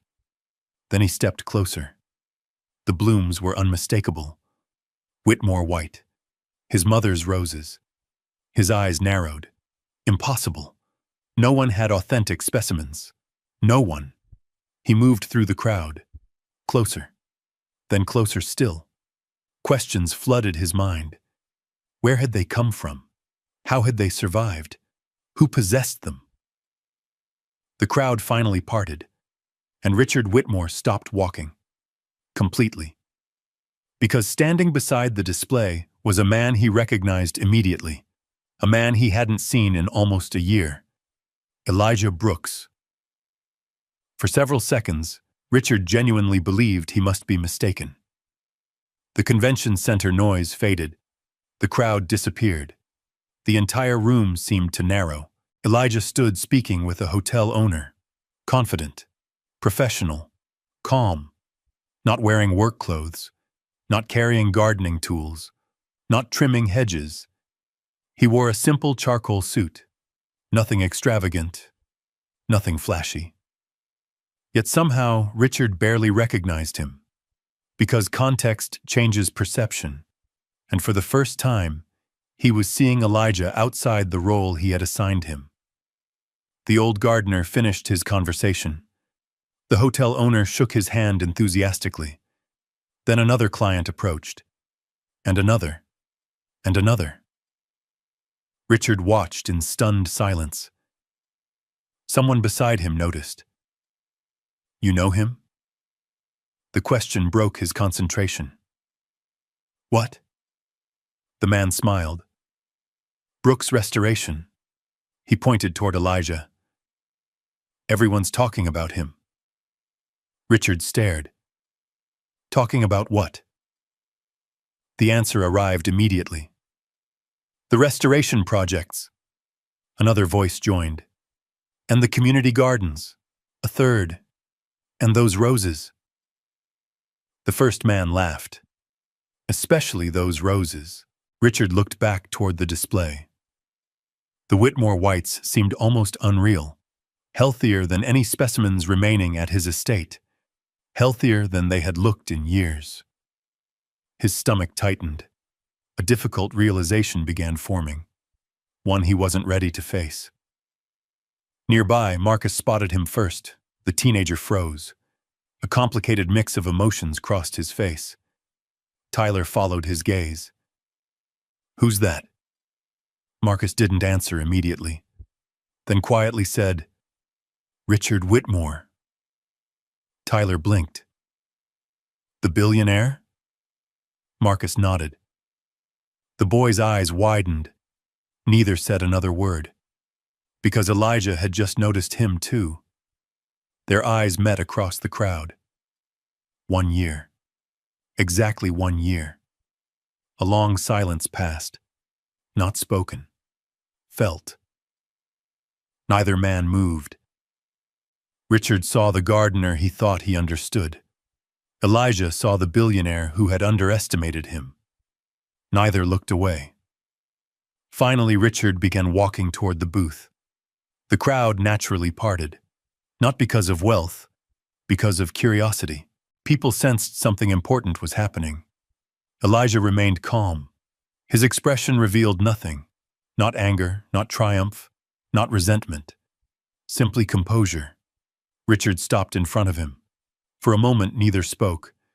Then Richard looked toward the roses, the flowers, the evidence, the impossible truth standing directly before him. When he finally found his voice, it came out softer than expected. "Those are Whitmore whites," Elijah nodded. "Yes." Richard stared. His mother had spent years protecting that variety. Experts claimed it was nearly extinct, yet here they were, blooming, thriving, beautiful. The billionaire looked back at Elijah, and for perhaps the first time in his life he truly didn't know what to say. Then his eyes drifted upward, toward the large sign hanging above the exhibit, the sign he had somehow missed during the shock. Bold lettering stretched across the display. Brooks Restoration and Heritage Gardens. Below it sat photographs, projects, clients, awards, partnerships, success, proof, years of quiet work transformed into visible reality. Richard's gaze moved across everything: the community garden, the restoration contracts, the educational programs, the nursery, the accomplishments. Each image felt like another piece of a puzzle he never realized existed. Finally, his eyes returned to Elijah. The gardener, the businessman, the expert, the man he once handed $8,000 as a joke. And in that moment, Richard Whitmore experienced something rare. Not embarrassment, not humiliation, perspective. Because suddenly he understood something. The money hadn't created this. The opportunity hadn't created this. The knowledge had already been there. The skill had already been there. The discipline had already been there. He simply never noticed. The crowd around them grew quieter, waiting, watching, sensing the significance. Then Richard's attention landed on a framed photograph near the roses. A memorial garden design proposal, one that looked strangely familiar. His heart skipped. Because the design wasn't merely similar to his mother's garden. It was a solution, a complete restoration strategy, for the exact problem that had haunted him for a year. His eyes widened, slowly, almost unwillingly. The realization settled over him. The one person capable of saving his mother's roses was standing directly in front of him. And Richard Whitmore suddenly understood that this meeting was not ending the way he expected. In fact, it was only beginning. The noise of the exhibition hall seemed to disappear. Thousands of conversations continued around them. People moved between displays. Investors exchanged business cards. Photographers captured images for industry magazines. Yet inside the small space surrounding the Brooks Restoration booth, everything felt strangely still. Richard Whitmore stared at the roses, then at Elijah, then back at the roses again. The flowers looked healthier than any Whitmore white specimens he had seen in over a decade. Their blooms were full, their color flawless, their structure perfect. Everything his mother's garden had once been. Everything it was no longer. Finally, Richard spoke. How? The question came out quietly. Not as a challenge, not as an accusation. A genuine question. Elijah glanced toward the flowers, the same way most things survive. Richard waited. Attention. The answer settled between them. Simple, direct, uncomfortable. Because attention was exactly what Richard had failed to give. Not just to the roses, to the man standing before him. The billionaire folded his arms, not defensively, thoughtfully. I was told there weren't any viable specimens left. There weren't many. You had them this entire time? Elijah nodded. For years. Richard looked genuinely stunned. Years. The word echoed in his mind. For years the solution had existed, not in some distant laboratory, not in an expensive consulting firm, not across the country, within reach, in the hands of someone he had seen almost every day. The realization carried an unexpected weight. Nearby, Marcus watched silently. Tyler stood beside him. The young boy sensed something important was happening, even if he didn't fully understand it. Around them, visitors continued stopping to admire the display, but nobody interrupted. Instinctively, people gave the two men space. Richard finally looked toward the memorial garden proposal displayed beside the roses. His eyes moved across the drawings. Root rehabilitation, soil correction, nutrient balancing, drainage modifications, long-term preservation strategies. Everything looked detailed, specific, professional, not theoretical, experienced. He pointed toward the plans. You designed this? Yes. For my garden? Elijah nodded. I started working on the solution months ago. Richard blinked. The answer surprised him. Months ago? Before the exhibition, a strange feeling passed through him. You knew the roses were dying. I did. And you developed a solution. Yes. Richard stared. Then came the question that mattered. Why didn't you tell me? For the first time, silence came from Elijah. Not because he lacked an answer, because he had several. None felt necessary. Eventually, he smiled gently. You weren't asking. The words landed harder than any accusation ever could. Not cruel, not angry. True. Painfully true. Richard looked away. Because suddenly he remembered dozens of moments, years of moments, times Elijah had spoken and nobody listened, times he had offered observations and people dismissed them, times expertise arrived wearing work boots instead of expensive suits. The memory of the rainy night returned. The accusation, the security guard, the dismissal. For the first time, Richard saw the event clearly, not from his perspective, from Elijah's. And the view was uncomfortable, very uncomfortable. Several long seconds passed.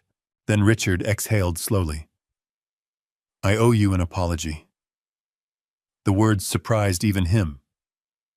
Marcus immediately looked up. Tyler's eyes widened. People nearby pretended not to listen. Everyone listened anyway. Elijah remained calm. Richard continued. What happened last year? He paused, searching for language. Perhaps for the first time in a long time, words didn't come easily. I was wrong. Silence followed. No dramatic music, no crowd reaction. Just honesty, raw and awkward, exactly as real apologies usually are. Elijah studied him carefully, then nodded once. Not because the pain disappeared, not because everything was fixed, because acknowledgement matters, sometimes more than people realize. Richard looked relieved. Yet another problem remained. The roses, his mother's garden, the reason he had walked into the booth in the first place. Finally, he gestured toward the display. I need your help.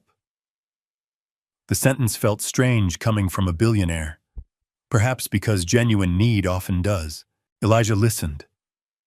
My mother's memorial garden is dying. I know. Richard almost laughed. Of course he knew. The old gardener had probably known before anyone else. I want to save it. Elijah nodded. I know. Another silence. Then Richard asked the question. What would it take? Now Marcus looked toward his grandfather. Because this was the moment every story usually turned toward revenge, payback, humiliation, victory. After everything Richard had done, nobody would have blamed Elijah for enjoying the position reversal. Nobody would have blamed him for making the billionaire uncomfortable. Nobody would have blamed him for refusing. Instead, Elijah reached beneath the display table and pulled out a folder, neatly prepared, professional, organized. He handed it across. Richard opened it. Inside was a proposal, a complete restoration contract, detailed assessments, projected timelines, materials, specialized propagation plans, long-term preservation strategies. Every page carried the logo, Brooks Restoration and Heritage Gardens. Richard flipped through the document, then stopped at the final page, the pricing section. His eyebrows rose, not because the price was unreasonable, because it wasn't. The numbers reflected professional value, fair value, the kind of value expertise deserves. No discount, no penalty, no revenge, just professionalism. The realization struck him immediately. Elijah wasn't treating him like an enemy. He was treating him like a client, and somehow that felt more powerful. Richard looked up. You already prepared this? Yes. You expected me to come? Not exactly. The faintest smile crossed Elijah's face. I expected someone would eventually need the solution. Richard laughed softly. The first genuine laugh either of them had shared. Then he looked back at the contract. Another realization arrived. The proposal wasn't merely about saving roses. It represented something much larger.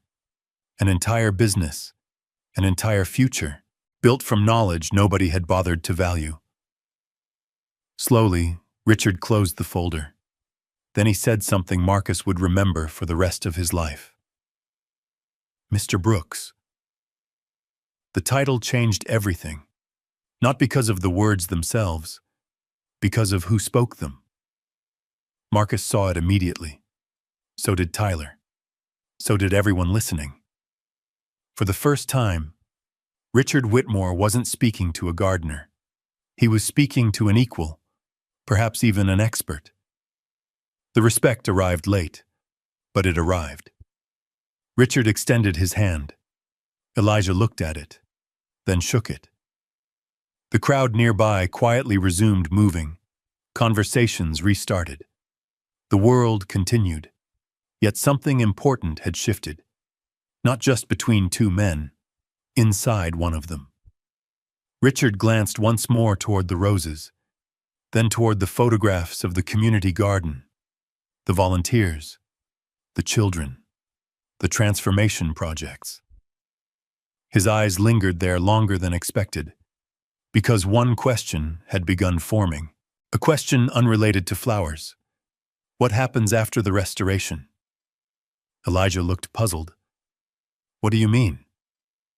Richard pointed toward the community garden photos. The neighborhood project. Marcus noticed the interest immediately. So did Elijah. Richard continued. How do you keep it funded? The answer was simple. Carefully. The old gardener smiled. The billionaire didn't. Because suddenly he understood something else. The community garden, the scholarship programs, the children, the opportunities. All of it existed on fragile ground. One financial setback could threaten everything. And standing there in the middle of a crowded convention center, Richard Whitmore began considering a possibility neither of them expected. A possibility bigger than restoring roses. Much bigger. But before he said anything, he looked once more at the contract in his hands, at the proposal, at the business, at the man. And he realized the greatest surprise wasn't what Elijah had built, it was how completely he had failed to see it coming. What Richard did not know was that the final decision he would make in the days ahead would transform far more than a memorial garden. It would change lives, entire futures, and it would become the answer to a joke that had started 1 year earlier with an envelope tossed carelessly across a table. 3 weeks after the exhibition, Elijah Brooks drove through the gates of the Whitmore estate once again. The morning sun hung low over Beverly Hills. Golden light spilled across the driveway.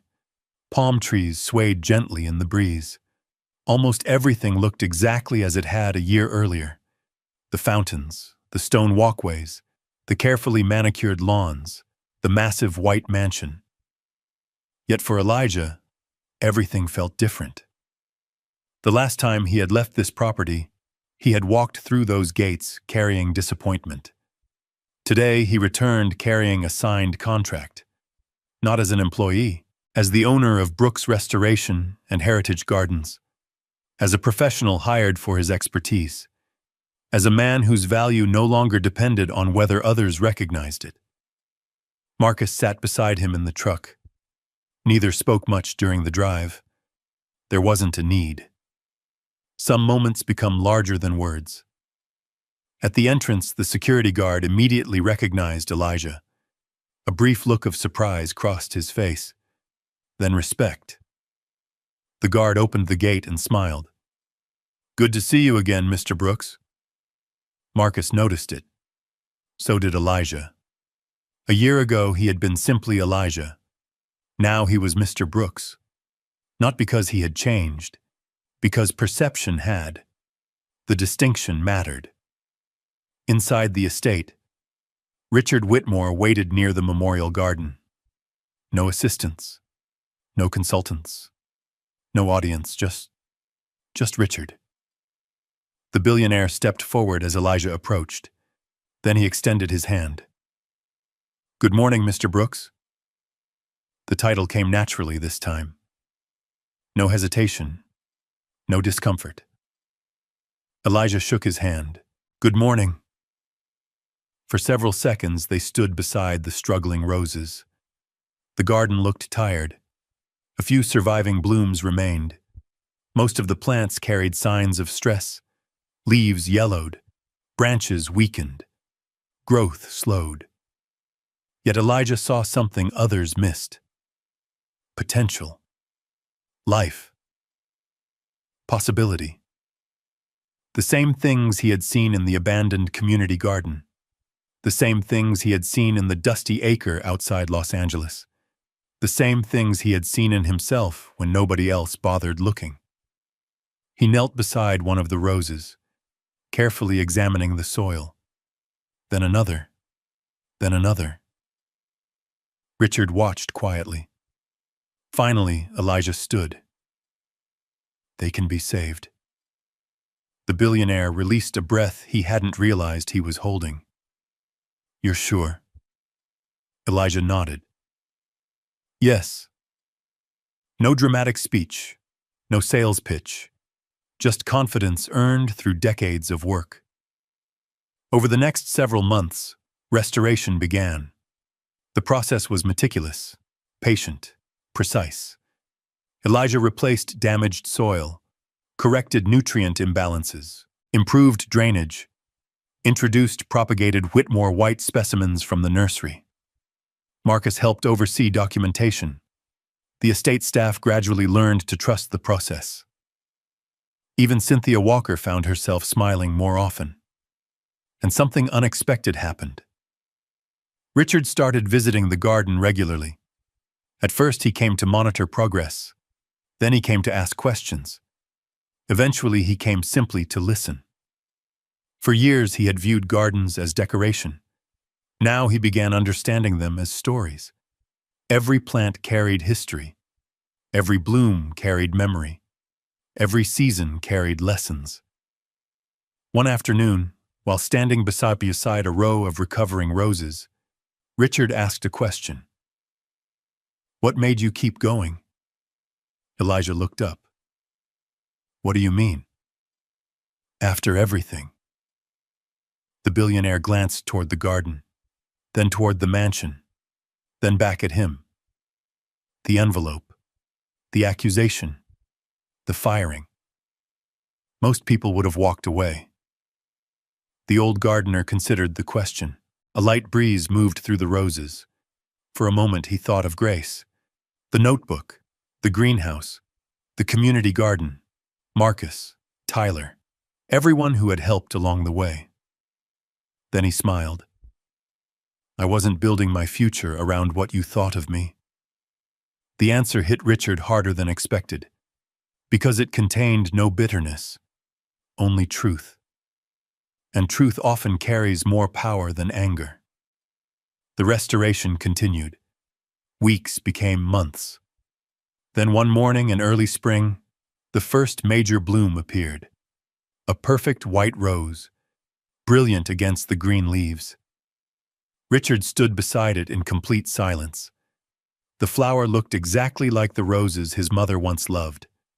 For the first time in years, the memorial garden felt alive again. Not preserved, alive. That evening, Richard sat alone beside the garden long after sunset, thinking, remembering, reflecting.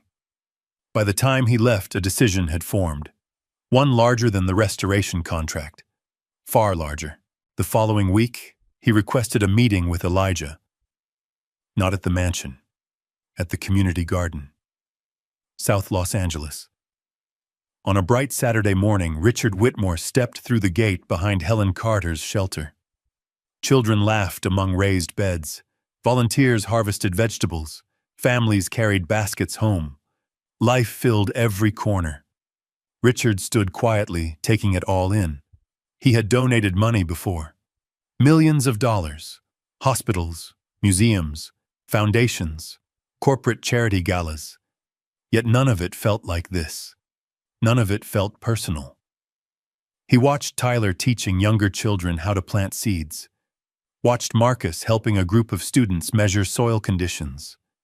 Watched elderly neighbors sharing produce. Watched people creating something together. And for the first time, he fully understood what Elijah had built. Not a garden, a future. When Elijah joined him near the central pathway, Richard handed him a folder.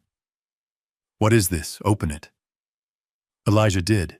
Inside were legal documents, grant agreements, funding commitments, scholarship endowments, long-term partnership contracts. His eyes widened. The first document established permanent annual funding for the community garden. The second created agricultural scholarships for students from working-class neighborhoods across Los Angeles. The third funded educational greenhouse programs for local schools. Elijah slowly looked up. Richard smiled. I wanted to invest in something that grows. For a moment, neither man spoke. The magnitude of the gift settled across the garden. Not because of the money, because of the intention. Richard continued. A year ago, I thought $8,000 would reveal something about you. He glanced toward the children. I was right. Elijah smiled softly. Richard laughed. Just not what I expected. Nearby, Marcus watched from a distance, his eyes filled with emotion, because he understood what this moment meant. Not victory, recognition. The difference mattered. Several months later, the memorial garden exploded with blooms. Hundreds of Whitmore white roses covered the estate, the most beautiful display in over a decade. Industry magazines published articles. Landscape organizations gave awards. Brooks Restoration and Heritage Gardens expanded to a second property. The waiting list for restoration projects stretched months ahead. Marcus entered college that fall. Agricultural sciences, exactly as his mother once dreamed. Tyler became one of the first recipients of the new scholarship program. The community garden doubled in size, then doubled again. And through it all, Elijah remained exactly who he had always been. Kind, patient, quiet, grounded. One autumn afternoon, nearly 2 years after the envelope landed on the garden table, dozens of children gathered in the community garden for a planting ceremony. The sun glowed warm above the city. Fresh soil filled the air. New seedlings waited beside prepared beds. Elijah stood among the children holding a small trowel, the same kind he had carried for decades. One little girl looked up and asked, "Mr. Brooks, how did all this happen?" The children turned toward him, waiting. Elijah looked across the garden, toward Marcus, toward Tyler, toward Helen, toward the greenhouse, toward everything that had grown. Then he smiled, a calm smile, a grateful one. And he gave the answer that had been waiting since the beginning. Don't let anyone decide your value based on how they see you today. The children listened carefully. Most good things grow underground, before anybody notices. Silence settled across the garden, the kind of silence people remember. Then the children returned to planting. The future continued, as futures do.